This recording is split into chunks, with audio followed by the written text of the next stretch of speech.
하고 있습니다. 거짓된 회개는 단순히 하나님의 형벌이 두려워서 하는, 진심이 아닌 형벌이 두려워서 하게 되는 회개는 거짓 회개이고, 정말 성령님께서 선물로 주시는 그 마음으로 그 하나님의 은혜를 생각하면서 회개하는 것이 참된 회개라고 그렇게 말씀을 드렸습니다. 그래서 우리 그리스도인들이 기억해야 할 것은, 우리가 그리스도를 믿음으로써 의롭게 된 자들이라는 그 사실뿐만 아니라, 은혜로서 구원을 거저 얻은 우리가 마땅히 하나님의 거룩하신 성품을 거스르는 그러한 위험하고 더럽고 추악한 죄를 회개하는 것이 반드시 필요하다. 그러니까 회개가 없는 것은 진정한 복음이 아니다. 완전한 복음은 하나님이 우리를 구원하셨다라는 것도 선포되어야 하지만, 그와 함께 우리는 철저하게 회개해야 되는 죄인임을 가르치는 것까지가 진정한 복음이다라고 그렇게 말씀을 드렸습니다. 그래서 오늘 두 번째 파트를 볼 텐데요. 첫 번째 소제목은 회개는 죄사함의 원인이 아닙니다입니다.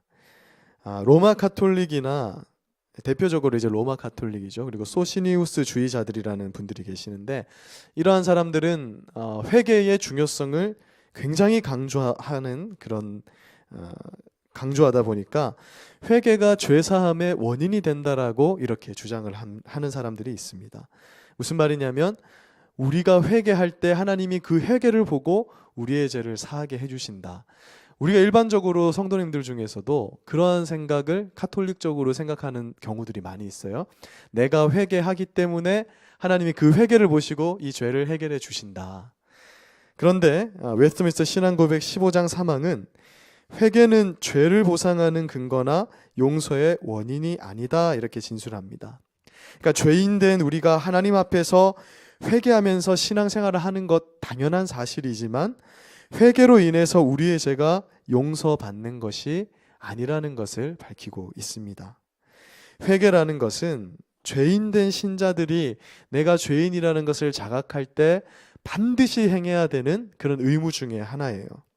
그래서 회개가 없는 신앙생활은 진정한 신앙생활이라 할 수 없는 것입니다.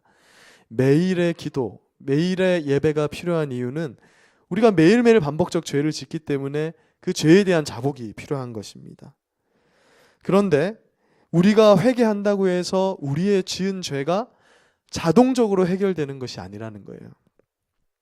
하나님 앞에서 저지른 죄는 단순히 회개했다고 해서 해결되는 것이 아니다. 무슨 말이냐면, 죄사함에는 반드시 그에 상응하는 대가가 필요하다는 것입니다.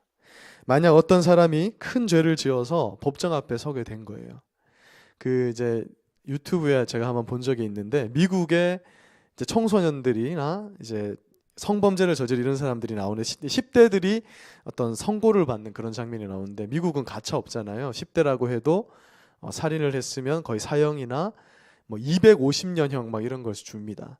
그때 애들이 막 눈물을 흘리면서 막 오열을 하면서 잘못했다라고 막 비는 그런 장면이 있더라고요. 근데 어떤 사람이 만약에 죄를 지어서 법정 앞에 서게 됐는데, 그가 과거의 죄를 회개한다고 해서 그 죄의 문제가 저절로 해결되는 것이 아니라는 거죠. 철저한 회개가 있어도 반드시 그 죄에 대한 대가를 치러야 되는 거죠. 회개하는 것은 따로이고 그 죄에 대한 상응하는 대가는 또 따로 있는 것이다. 그래서 우리가 믿는 바는 뭐냐 하면, 예수 그리스도께서 자신의 몸을 직접 내어주셔서 우리의 죄를 해결하셨다라는 사실에 우리의 용서함의 근거가 되는 것입니다. 그러니까 우리가 회개 기도한다고 해서 이제 우리는 그냥 단순하게 이제 신앙생활을 하면, 회개했으니까 나는 이 죄의 문제가 해결됐다, 이렇게 끝나버리는데, 그게 아니라 회개하는 것을 하나님이 사용하시지만 우리가 죄를 회개받는 근거는 십자가에 달리신 예수님의 그 공로 때문이라는 거죠. 그래서 우리가 회개 기도할 때에도 반드시 기억해야 되는 건 뭐냐 하면, 오늘도 그러니까 애초에 우리가 회개 기도를 할 때 이미 우리의 죄는 해결받았다는 확신 속에 나아가면서도, 또한 우리를 그렇게 용서하신 하나님의 사랑과 예수님의 은혜를 생각하면서 회개의 기도의 자리로 나아가게 되는 거예요. 그러니까 예수님이 없는 회개 기도는 있을 수 없다. 내가 어떤 사람들은 그렇게 얘기하죠. 큰 죄를 지으면 뭐 한 40일 금식 기도 뭐 이런 식으로 해서 마치 그렇게 함으로써 하나님이 그걸 보고 우리의 지은 죄를 해결해 준다라는 생각으로 우리가 할 수 있는데, 아무리 그런 모습도 필요할 수 있겠지만 우리가 죄의 문제를 해결받는 근본적인 원인이 되시는 분은 오직 예수 그리스도뿐이라는 것을 잊지 말 것을 지금 강조하고 있는 것입니다. 그러니까 하나님께서 우리의 죄를 사하신 것을 성경은 값없는 선물로 비유하고 있거든요. 은사이다. 그러니까 선물이다. 선물이라는 것은 어떠한 대가가 요구되지 않고 그냥 우리를 사랑하셔서, 그냥 우리가 좋아서 우리에게 주시는 그러한 것이라는 것이죠. 그래서 회개라는 것이 우리에게 분명히 필요한 것은 사실이지만, 회개 때문에 내가 구원받는 것이 아니라 구원받는 것에 있어서는 반드시 예수님의 공로가 있다라는 것을 기억해야 되고, 그래서 우리의 기도는 어떻게 돼야 되냐면, 우리가 회개 기도를 시작할 수 있는 이유도 예수 그리스도이시고, 회개 기도를 통해서 죄의 문제가 해결받게 되는 것도 오직 예수 그리스도이심을 기억하면서 우리가 예수님을 의지하는 가운데 회개의 자리로 나아가야 된다는 것입니다. 그런데 여기서 우리가 한 번 더 유념해서 생각해야 되는 부분이 있는데, 이렇게 얘기를 하면, 그러니까 항상 이것이 이제 우리가 장로교회는 개혁주의 신앙을 가지고 있잖아요. 그러니까 성경의 원리대로 이렇게 설명을 하면, 그러면 회개는 별로 필요가 없는 것이다, 이렇게 생각할 수가 있습니다. 그러나 우리가 죄를 용서받게 하는 근거가 아니라고 해도 회개는 반드시 필요한 것이다 라는 것을 잊어서는 안 됩니다. 왜냐하면 참되게 회개하는 것은 우리의 죄가 사함을 받는 것과 뗄 수 없는 관계에 놓여 있기 때문에 그래요. 죄인이 그 죄를 정말 해결해 주신 예수님 은혜를 생각해도 그 죄에 대해서 회개할 수밖에 없고, 정말 내가 그런 은혜를 받은 자라고 생각한다면 자신의 죄를 깊이 인식하고 스스로 그 죄의 문제를 해결할 수 없는데 하나님이 예수님을 통해서 해결해 주셨다라는 그 은혜 때문에라도 참되게 회개하지 않을 수 없다라는 것이 바로 이 성경의 가르침이라는 것입니다. 그래서 우리는 항상 내 기도에, 내 신앙에 회개의 기도가 있는지를 잘 점검해 봐야 됩니다. 두 번째는 모든 죄는 죽음의 형벌이라는 결과를 가지고 옵니다. 이어서 웨스트민스터 신앙고백 15장 4항은 로마 가톨릭 교회가 말하는 대죄와 소죄의 개념에 대해서 반박을 하고 있습니다. 그러니까 로마 가톨릭은, 우리도 이제 비슷한 생각들을 많이 할 수 있어요. 큰 죄가 있고 작은 죄가 있다라는 거예요. 큰 죄는 7가지 대죄가 로마 가톨릭에는 있다고 하는데, 그 영화로도 나왔어요. 세븐이라는 그런 이제 브래드 피트 나오는 영화인데, 많이 먹는 것도 죄고 음란한 마음을 품는 것도, 그러니까 큰 죄가 있는데 용서받지 못하는 죄, 쉽게 용서받을 수 없는 큰 죄가 있고, 그냥 이러한 죄는 그냥 조금 회개하거나 교회 청소 좀 하면 회개받을 수 있는 소재가 있다라고 이렇게 주장을 합니다. 그래, 우리가 분명히 죄는 다양하고 또 인간 사회 속에서는 물론 윤리적으로 큰 죄와 작은 죄가 존재하지만, 사형을 선고받을 만한 죄가 있고 또 벌금형으로 끝나는 그런 죄가 인간 사회에서는 있죠. 그러나 하나님께서 심판하시는 죄의 개념에서는 모든 죄는 크건 작건 그것을 막론하고 모두 죽음의 형벌이라는 결과를 가져오는 죄라는 점에서 동일하다라는 것을 기억해야 됩니다. 그래서 바울 사도는 로마서 6장 23절에서 죄의 싹은 사망이다, 모든 죄의 싹은 결국은 사망이라고 말합니다. 그리고 칼빈 선생님도 뭐라고 말하냐면, 모든 죄는 지옥에 가기에 합당하다, 그러니까 모든 죄는 죽을 죄다, 이렇게 얘기를 합니다. 이것이 하나님의 입장에서 보는 죄의 개념인 거예요. 그래서 이 웨스트민스터 신앙고백 15장 4항을 보면 칼빈의 가르침을 그대로 인용해서 적어 놓은 것인데, 죄는 아무리 작아도 정죄받기 마련이라고 진술합니다. 그래서 로마 가톨릭이 말하는 것처럼 큰 죄가 있고 작은 죄가 있다라는 것에 대해서 그는 비성경적이라는 것을 얘기하죠. 그리고 반대로 아무리 큰 죄도 진정으로 회개하면 정죄를 면할 수 있다, 이렇게 진술하면서 세례와 은혜를 받은 후에라도 중대한 죄를 범하면은 절대 하나님 용서하지 않는다라는 제세례파라는 분들의 주장을 또 반박하고 있어요. 예전에 이제 어떤 분도 뭐 성령을 회방하거나, 이제 성경에 그렇게 기록돼 있으니까 큰 죄를 지으면 아무리 죄사함을 받았다 해도 그 죄를 지으면 해결할 수 없다라고 이렇게 말씀하는 뭐 부흥 강사나 이런 분들이 있었죠. 그러나 우리의 이 죄의 해결받는 공로 자체가 예수님께 달려있기 때문에 어떠한 큰 죄라도 우리가 진정으로 자복하고 회개하는 마음이 있다면 용서받지 못할 죄가 없음을 말씀하고 있는 것입니다. 바로 여기에 신자들에게 주어지는 엄청난 특권이 드러나고 있는 것이에요. 우리는 모두 죄인 중에 괴수이지만 하나님의 긍휼이 항상 우리를 감싸고 있는 것입니다. 그래서 우리는 우리의 죄를 하나님 앞에 가져가기만 하면 부지 중에 중대한 죄를 저지르더라도 진정으로 뉘우치면 죄사함을 받을 수 있는 특권이 있다. 다윗이 그러했고 예수님을 배반한 사도 베드로도 그러했다라는 거예요. 아무리 큰 죄가 있어도 우리는 언제나 하나님 앞에 나아가서 그 죄를 해결할 수 있는 특권을 가지고 있다. 하나님은 졸지도 않고 주무시지도 않는다. 새벽 3시간 4시간 우리의 죄를 가지고 하나님 앞에 나아가면 언제나 그 죄가 해결받을 수 있는 특권이 우리에게 있다라는 것이죠. 그것이 예수님께서 행하신 놀라운 그 은혜의 공로라는 것입니다. 세 번째 소제목은 신자는 일반적인 회개에 만족해서는 안 된다라는 것입니다. 우리가 이런 은혜를 받았기 때문에 신자로서 회개할 때 그 회개가 절대로 형식적이어서는 안 된다라고 웨스트민스터 신앙고백 15장 5항이 말하고 있습니다. 그러니까 신자가 안일하게 회개해서는 안 된다. 뭐라고 진술하냐면 신자는 일반적인 회개로 만족해서는 안 되고 모든 인간은 자신의 죄를 구체적으로 회개하려고 노력해야 할 의무가 있다라고 말합니다. 그러니까 우리가 죄의 허물을 능히 다 깨달아서 낱낱이 기억할 수 있는 사람은 없어요. 기억력의 한계도 있기, 우리의 연약함 때문에. 그러나 우리는 우리의 죄를 인정하는 걸로 회개를 그치면 안 됩니다. 우리는 우리의 마음과 행위를 성령님의 도우심으로 깊게 살펴보고 우리는 항상 하나님의 거룩하심을 훼손한 것에 대해서 철저하게 구체적으로 회개해야 되는 거예요. 그래서 요한 1서에 보면 우리의 죄를 자백하는 것이다라고 말하는 거죠. 우리가 철저하게 우리의 죄를 구체적으로 하나님 앞에 토로해야 된다. 그것이 진정한 회개의 자세라는 것입니다. 만약 우리가 회개 기도할 때 하나님 저의 모든 죄를 용서해 주세요. 하나님 제가 알지 못하는 죄까지도 용서해 주세요 하고 우리의 회개 기도가 그냥 끝나버린다면 빈약한 회개라고 말할 수밖에 없다라는 것입니다.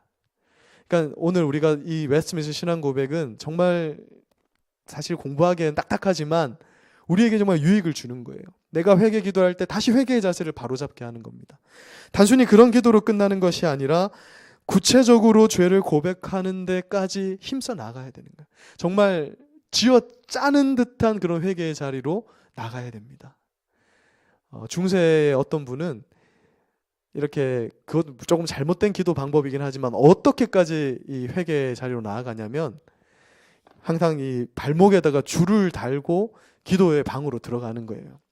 그럼 이분의 제자들이 이 사람이 인기척이 없으면은 끄집어 당기려고. 왜냐하면 이분이 이 송곳을 가지고 자신의 이 허벅지를 찌르는데 과다출혈로 막 쓰러지는, 그것이 물론 잘못된 어떤 방법이긴 하지만 그 정도에까지 우리는 하나님 앞에 사실은 우리의 죄를 회개하는 그 통회하는 마음이 있어야 되는데 이 시대에는 그것이 다 사라져 버려 가는 것이죠.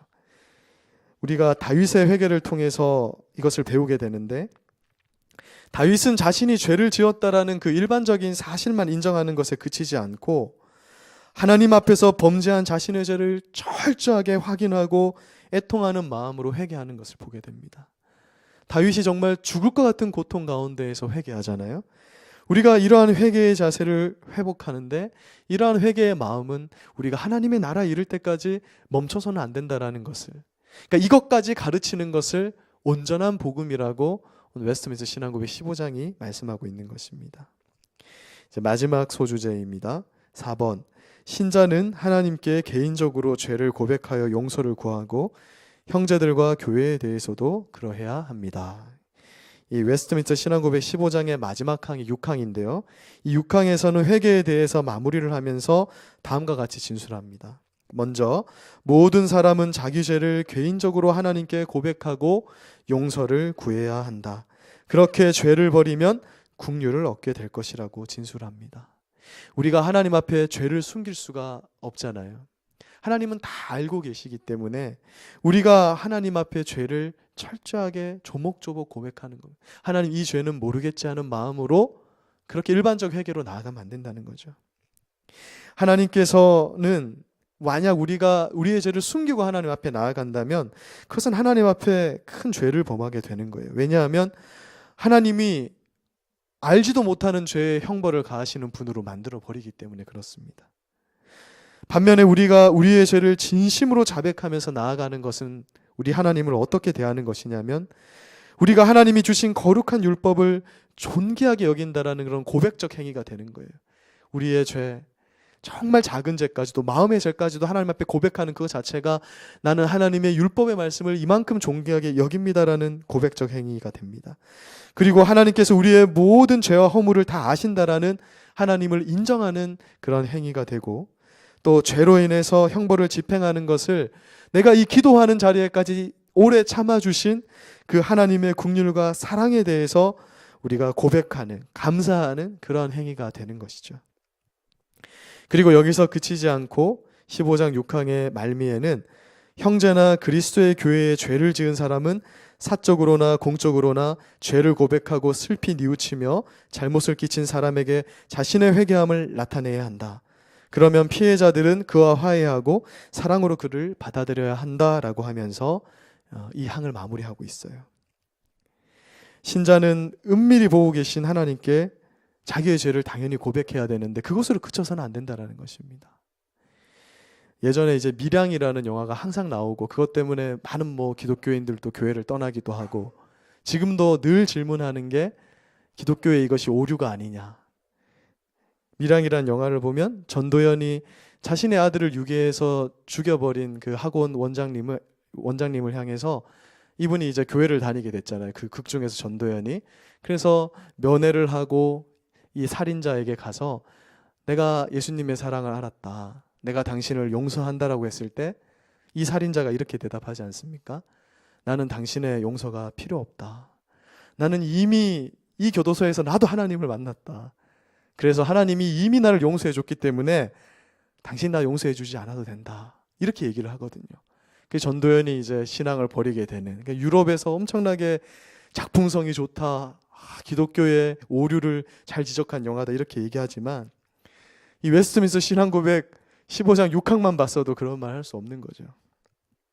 뭐라고 말씀하냐면 우리가 하나님 앞에 철저하게 회개하는 것만큼 거의 동일한 수준으로 우리는 우리 이웃에 대해서 우리의 죄를 철저하게 고백하고 우리를 용서해 달라고 우리의 이웃에게 똑같이, 우리의 형제들에게 똑같이 대해야 된다는 거예요. 우리가 누군가의 잘못을 했다면 하나님 앞에서 철저하게 회개하는 것만큼 우리의 형제들에게도 우리의 죄를 자백하고 용서를 구해야 한다는 것에 대해서 하나님은 말씀하고 있는 것입니다. 그러니까 이제 웨스트민스터 신앙고백 15장 회개에 대해서 마무리하면서 우리가 이제 마지막으로 한번 생각해 봐야 되는 것이 있습니다. 우리의 회개의 모습들을 다시 한번 점검해 보자. 저부터 다시 한번 회개의 기도를 시작하게 됐습니다. 정말 하나님 앞에 하나님의 거룩성을 훼손하는 그 많은 크고 작은 죄들에 대해서 자백하고 그 죄를 이미 용서하신 예수님을 붙들고 다시 회개의 자리로 나아가는 것입니다. 그리고 혹시나 내가 사람에게 지은 죄에 대해서도 똑같이 그 사람에게 죄를 고백하고 그 사람에게 정말 그 슬픔을 슬피 뉘우치면서 우리가 잘못한 사람에게 우리의 잘못한 것을 인정하고 그들에게 용서를 구하는 자리에까지 나아가는 것, 그것이 성경이 말하는 온전한 신자의 모습임을 다시 한번 기억하게 됩니다. 오늘 함께 기도하실 때 우리 교회가 다시 한번 이 회개가 회복되는, 또 더 나아가면 이제 웨스트민스터 신앙고백 뒤편에 가면 또 언급이 되지만 더 나아가면 이 교회의 죄는 우리 공동체적인 어떤 죄의 개념으로 가거든요. 우리가 우리의 이 같은 신자들끼리 짓는 죄에 대해서도 함께 애통하며 회개하며, 연약하여서 아직 회개의 자리로 나올 수 없는 그분들을 위해서도 함께 슬퍼하며 기도하며, 또 우리가 오늘 배운 말씀처럼 정말 예수님의 은혜에 근거해서 회개하는, 다시 한번 회개의 기도가 회복되는 그런 우리 교회가 될 수 있도록 오늘도 함께 기도해 주시고 그렇게 돌아가시기 바랍니다. 제가 기도하고 같이 함께 기도하도록 하겠습니다.